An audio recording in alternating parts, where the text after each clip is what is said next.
ಎಲ್ರಿಗೂ ನಮಸ್ಕಾರ. ನಿಜವಾಗ್ಲೂ ನಮ್ಮ ಕನ್ನಡಿಗರಿಗೆ, ನಮ್ಮ ಕನ್ನಡ ಜನತೆಗೆ ಯಾವ ಥರ ನಾನು ಕೃತಜ್ಞತೆ ಹೇಳಬೇಕು ಅಂತಲೇ ಗೊತ್ತಾಯ್ತಿಲ್ಲ. ನಿಜವಾಗ್ಲೂ ನಾನು ಬಿಗ್ ಬಾಸ್ ಮನೆ ಒಳಗಡೆ ಇದ್ದಾಗ ಹೊರಗಡೆ ನನಗೆ ಈ ಥರ ಸಪೋರ್ಟ್ ಸಿಗ್ತೈತೆ, ಈ ಥರ ನನ್ನ ಎಲ್ಲ ಪ್ರೀತಿಸ್ತವ್ರೆ, ಆ ಪ್ರೀತಿ ಪ್ರೋತ್ಸಾಹ ಕೊಡ್ತವ್ರೆ ಅಂತ ಕನ್ಸು ಮನ್ಸಲ್ಲೂ ಅನ್ಕೊಂಡಿರಲಿಲ್ಲ. ಸಖತ್ ಖುಷಿ ಆಯಿತು ಆಚೆಗೆ ಬಂದಾಗ. ಇನ್ನೂ ನನಗೆ ನಾನೇ ನಂಬೋಕಾಯ್ತಿಲ್ಲ. ಆಮೇಲೆ ನನಗೆ ಸಖತ್ ಖುಷಿ ಆಗೋದು ಏನಂದರೆ, ನಮ್ಮ ಯೋಧರಾಗಿರ್ಬೋದು ಅವರು ವಿಡಿಯೋ ಮಾಡಾಕ್ತಾರೆ. ಆಮೇಲೆ ನಮ್ಮ ಕನ್ನಡ ಜನತೆ ಅಲ್ಲದೆ ಬೇರೆ ರಾಜ್ಯದವರು, ಆಂಧ್ರ, ತಮಿಳುನಾಡು, ಬೇರೆ ದೇಶದಲ್ಲಿರೋರು, ಆಮೇಲೆ ನಮ್ಮ ರೈತರು ಈ ಸಂಕ್ರಾಂತಿ ಹಬ್ಬದಲ್ಲೆಲ್ಲ ಕಿಚ್ಚೊಡಿಬೇಕಾದ್ರೆ ಹಸುಗಳ ಮೇಲೆಲ್ಲ ಚಿತ್ರ ಬಿಡಿಸ್ಕೊಂಡು ಫೋಟೋ ಹಾಕೊಂಡೆಲ್ಲ ಸಕ್ಕ ಸಪೋರ್ಟ್ ಮಾಡಿದ್ರು.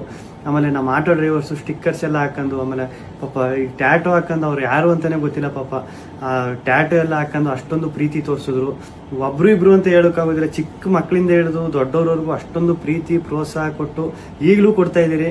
ನಿಜವಾಗ್ಲೂ ನಾನು ಬದುಕಿರೋವರೆಗೂ ಇನ್ನೊಂದು ಸಖತ್ತು ಆಶ್ಚರ್ಯ ಆಗಿದ್ದು, ಖುಷಿಯಾಗಿದ್ದು, ನಮ್ಮ ಮೀಡಿಯಾ, ನಮ್ಮ ನ್ಯೂಸ್ ಚಾನೆಲ್ಗಳು ಅಷ್ಟೊಂದು ಸಪೋರ್ಟ್ ಮಾಡಿದ್ರು ನಂದು. ಆಮೇಲೆ ನಮ್ಮ ಸೋಷಿಯಲ್ ಮೀಡಿಯಾದಲ್ಲಿ ನಾನು ನಿಜವಾಗ್ಲೂ ಒಂದೇ ಒಂದು ನನ್ನ ಬಗ್ಗೆ ಒಂದು ನೆಗೆಟಿವ್ ವಿಡಿಯೋ ಆಗಲಿ, ಒಂದು ಟ್ರೋಲ್ ವಿಡಿಯೋ ಆಗಲಿ ಸತ್ಯವಾಗ್ಲೂ ನೋಡಿಲ್ಲ.